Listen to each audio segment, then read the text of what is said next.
children and young people are faced with violence, stress, and abuse, confronting this issue collectively. And to help us launch the event, please join me in welcoming services and support in school. We know that many mental health conditions begin to manifest the help they need, whether it's a school counselor or outside support.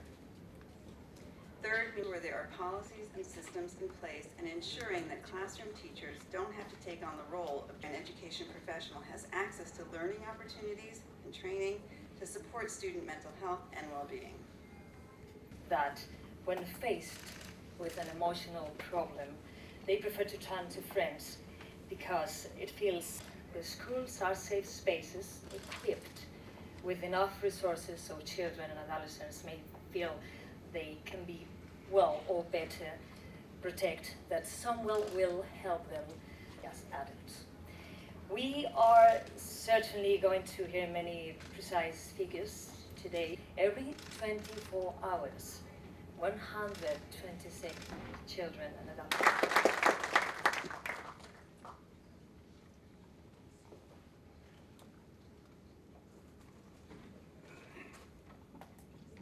I'm really sorry for coming in a little late because very much engaged in another session which dealt very much on a number of issues, particularly we ended with the word resolutiveness and confidence because we all believe that if we don't believe in ourselves, nobody will, and therefore the confidence is key for all the undertakings, particularly issue like today.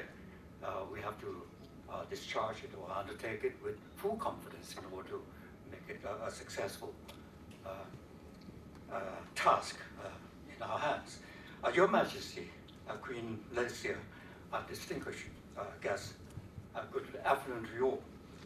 It's certainly a privilege and a pleasure to join Her Majesty and leaders from UNICEF, UNESCO, and the WHO at this very vital event on how best to prioritize the well-being of children and the young people. List of novel stresses that my generation cannot even attempt.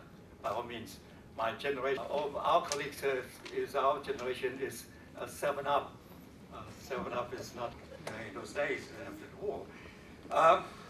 An attempt to understand making mental health a prominent concern of the society. In a very confusing, addictive, ubiquitous 24 hours online world, the isolation and disruption of normal socialization process caused by COVID-19 and economic uncertainties and the emerging metaverse reality led to heightened mental and emotional challenges for our children. Depression, anxiety, emotional dissociation and sense of alienation are becoming more and more common in our children. Children are also encouraged to ask for help from teachers, family and friends because talking can save lives. We have to engage with them, communicate with them and among them. Second, schools can help deter mental health problems. The social and emotional skills, knowledge and behavior that young people learn in the classroom can help them remain engaged with schools and achieve academic success, as well as set the pattern for how they will manage their mental health through their lives. We must increase students' resilience to daily demands, a point which the school must provide a creative and conducive learning environment for all as well. And this is imperative. We are committed to promoting schools which focus on balancing academic achievements and students' mental and emotional well-being. As we all know, EQ, the emotional quotient, is just as important or even more so than IQ.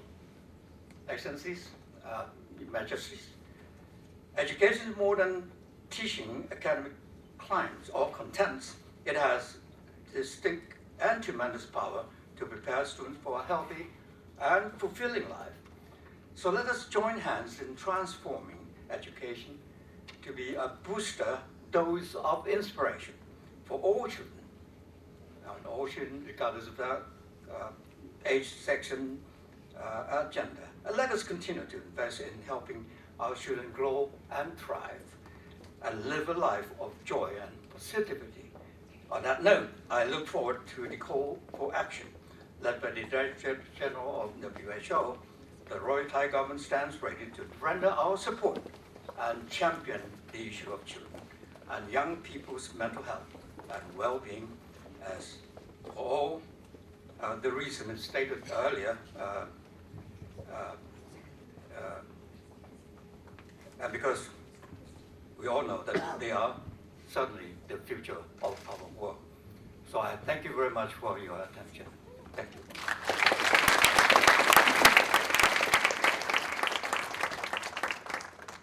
Thank you, Deputy Prime Minister, for these compelling remarks.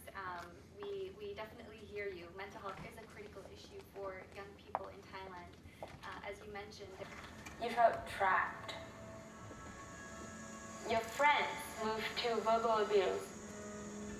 Your teachers were confused too.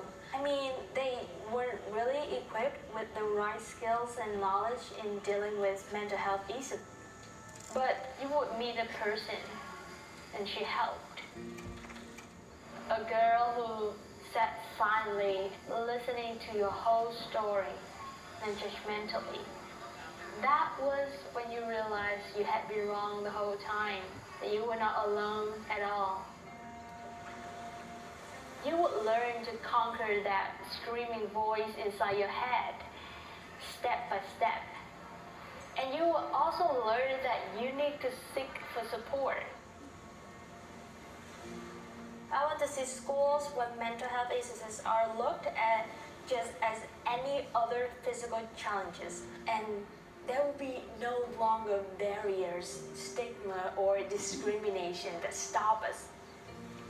With all that said and done, my dear, please be courageous and don't ever give up on hope. Yours sincerely, yeah.